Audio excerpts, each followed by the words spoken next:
up guys, it's Lauder from Visualmodo WordPress themes, and in today's video we're gonna learn how to activate system protection and the restore point size on Windows into a very simple, fast and effective way.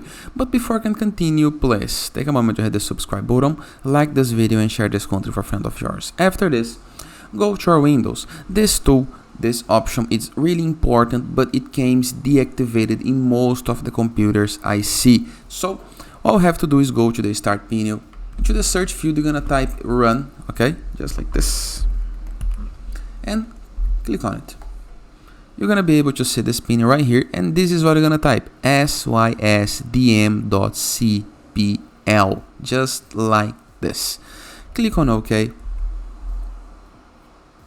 This is gonna opens you this pop-up right here, okay? We have computer name, hardware, advanced system protections, and remote.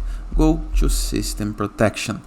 If yours is okay, all you have to do is like this video, share this content for a friend of yours, so their computer can be protected as well, and you are good to go. But if you see off on your local disk, you must click on it, click on configure, and change from disable system protection to turn on system protection.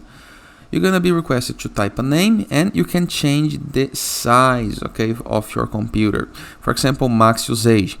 You can adjust the maximum disk space used for system protection. As the space fills up, older restore points will be deleted and might run for new ones. So this is how you configure the return, okay, the disk space usage for restoration points. After doing your change, you can apply and click on OK, then click on OK. Simple, right?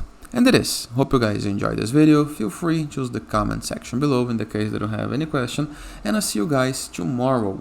All the best.